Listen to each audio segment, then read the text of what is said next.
आज के इस वीडियो में हम बात करने वाले हैं प्रबंध के सिद्धांतों की आवश्यकता तथा उसके महत्व की, need and importance of management principles की। तो इस वीडियो को शुरू करते हैं।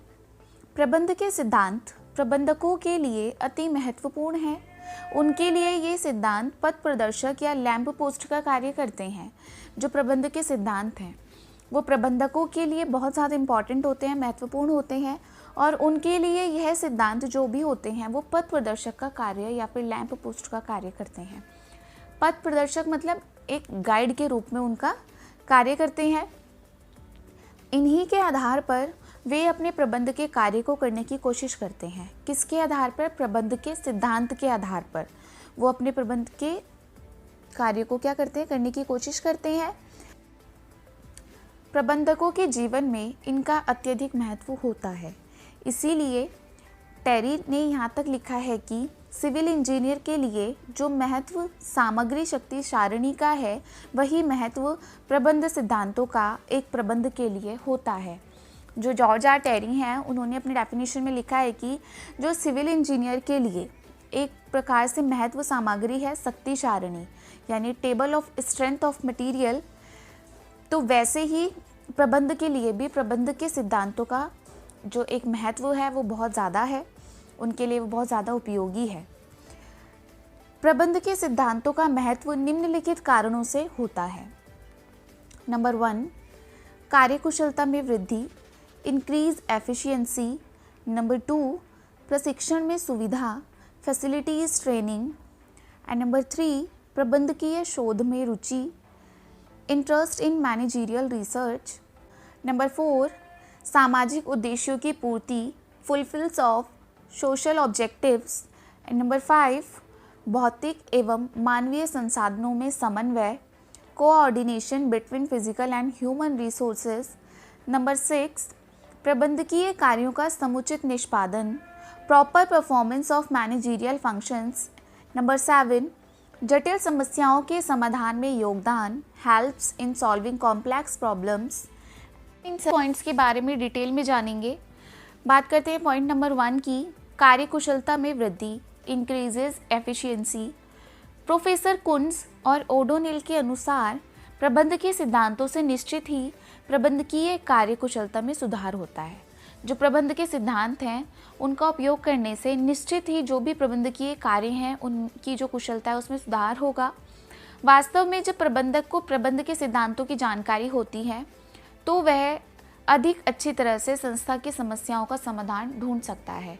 अगर एक प्रबंधक को प्रबंध के सिद्धांतों का पूरी तरीके से ज्ञान है तो वो प्रबंध में होने वाली समस्याओं का समाधान ढूंढ सकता है। अनुभवों तथा अंतर्ज्ञान के आधार पर निर्णय लेने के स्थान पर सिद्धांतों के आधार पर निर्णय ले सकता है। इसके परिणाम स्वरूप संपूर्ण संस्था की कार्यकुशलता में वृद्धि होती है। अगर अनुभव और अंतर्ज्ञान के आधार पर निर्णय ना लेकर, उनके स्थान पर निर्णय ना लेकर अगर वो सिद्धांतों के आधार पर निर्णय ले सकता है तो जो उसके संस्था है उसकी कार्यकुशलता में वृद्धि होगी। बात करते हैं पॉइंट नंबर 2 की, प्रशिक्षण में सुविधा, फैसिलिटीज ट्रेनिंग। प्रबंध के सिद्धांतों का विकास होने पर प्रबंध का व्यवस्थित प्रशिक्षण दिया जा सकता है। जो प्रबंध के सिद्धांत हैं उनका विकास होने पर प्रबंध का व्यवस्थित प्रशिक्षण दिया जा सकता है। बात करते हैं पॉइंट नंबर 3 की, प्रबंधकीय शोध में रुचि, इंटरेस्ट इन मैनेजरियल रिसर्च। प्रबंधकीय शोध प्रबंध के सिद्धांतों के विकास का कारण एवं परिणाम है। जो प्रबंधकीय शोध है, जो मैनेजरियल रिसर्च है, वो प्रबंध के सिद्धांतों के विकास का कारण और उसका परिणाम भी है। ज्यों-ज्यों शोध होगी त्यों-त्यों नए सिद्धांतों का विकास एवं परिमार्जन होगा। जैसे जैसे रिसर्च होगी वैसे वैसे नए नए सिद्धांतों का क्या होगा? विकास होगा। नेक्स्ट बात करते हैं पॉइंट नंबर 4 की, सामाजिक उद्देश्यों की पूर्ति, फुलफिल्स ऑफ सोशल ऑब्जेक्टिव्स। कुशल प्रबंध सामाजिक उद्देश्यों की पूर्ति में महत्वपूर्ण रूप से योगदान देता है। जो कुशल प्रबंध है वो सामाजिक उद्देश्यों की पूर्ति के लिए एक महत्वपूर्ण रूप से योगदान देता है। प्रबंध के सिद्धांतों के विकास एवं उपयोग से भी संसाधनों का कुशलतम पूर्वक उपयोग किया जा सकता है। जो प्रबंध के सिद्धांत हैं उनके हिसाब से विकास और उपयोग के जो भी संसाधन हैं उनका भी कुशलतापूर्वक उपयोग किया जा सकता है। इससे समाज के लोगों को अधिक संतुष्टि एवं अच्छा जीवन स्तर उपलब्ध होगा। परिणाम स्वरूप सामाजिक उद्देश्यों की पूर्ति भी होगी। नंबर 5, भौतिक एवं मानवीय संसाधनों में समन्वय।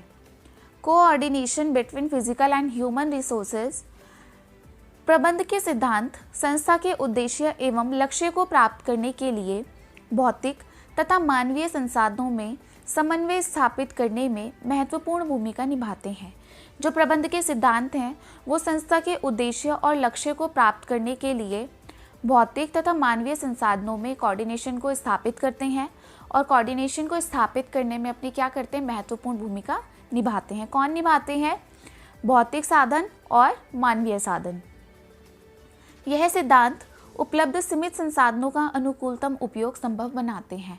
जो सिद्धांत हैं, जितने भी साधन हमें उपलब्ध हैं उन साधनों का अनुकूलतम उपयोग को संभव बनाते हैं। नेक्स्ट हम बात करते हैं पॉइंट नंबर 6 की, प्रबंधीय कार्यों का समुचित निष्पादन। Proper performance of managerial function. प्रबंध के सिद्धांतों के विकास एवं व्यवहार से प्रबंधकीय कार्यों को ठीक ढंग से पूरा किया जा सकता है। जो प्रबंध के सिद्धांत हैं उनके अनुसार विकास और व्यवहार से प्रबंधकीय कार्यों को ठीक ढंग से पूरा किया जा सकता है। नियोजन, संगठन, निर्देशन और नियंत्रण आदि प्रबंध के कार्यों को इन सिद्धांतों के आधार पर अधिक सफलता के साथ पूरा किया जा सकता है। जो प्रबंध के सिद्धांत हैं उनके अनुसार अगर उनका उपयोग करेंगे तो जो नियोजन है, प्लानिंग है, ऑर्गेनाइजिंग है, डायरेक्टिंग है और कंट्रोलिंग है, ये जो भी प्रबंध के फंक्शंस हैं, अगर सिद्धांत का प्रयोग करेंगे तो सिद्धांत का प्रयोग करने से इन चारों फंक्शंस में क्या होगा, सफलता के साथ इनको पूरा किया जा सकता है। जितनी भी हमारी प्लानिंग है, डायरेक्टिंग है, कंट्रोलिंग है, स्टाफिंग है, जो भी है, इन सभी को क्या किया जा सकता है, सफलता के साथ पूरा किया जा सकता है। नेक्स्ट बात करते हैं पॉइंट नंबर 7 की, जो कि हमारी इस वीडियो का लास्ट पॉइंट है। जटिल समस्याओं के समाधान में योगदान। Helps in solving complex problems. अनुभव, शोध, विश्लेषण तथा परीक्षण के आधार पर विकसित सिद्धांत व्यावसायिक जगत की जटिल से जटिल समस्याओं के समाधान में योगदान दे सकते हैं। अनुभव, शोध, विश्लेषण और परीक्षण के आधार पर विकसित सिद्धांत व्यावसायिक जगत की जटिल से जटिल यानी कठिन से कठिन समस्याओं के समाधान में अपना योगदान देते हैं। व्यवसाय के गतिशील वातावरण एवं उसके प्रभावों को समझने में योगदान देते हैं। फलतः व्यावसायिक जटिलताओं में भी सफलता प्राप्त की जा सकती है इन सिद्धांतों का उपयोग करके। ठीक है, इस सिद्धांत को व्यावसायिक जगत की जितनी भी जटिल से जटिल समस्याएं हैं, अगर इसमें इनका उपयोग करेंगे तो हमें उन जटिल से जटिल समस्याओं में भी सफलता देखने को मिल सकती है। तो दोस्तों, आज की वीडियो यहीं समाप्त होती है। प्रबंध के सिद्धांत चैप्टर 2 से रिलेटेड वीडियोस का लिंक आपको डिस्क्रिप्शन बॉक्स में मिल जाएगा। तो इस वीडियो को देखने के लिए धन्यवाद।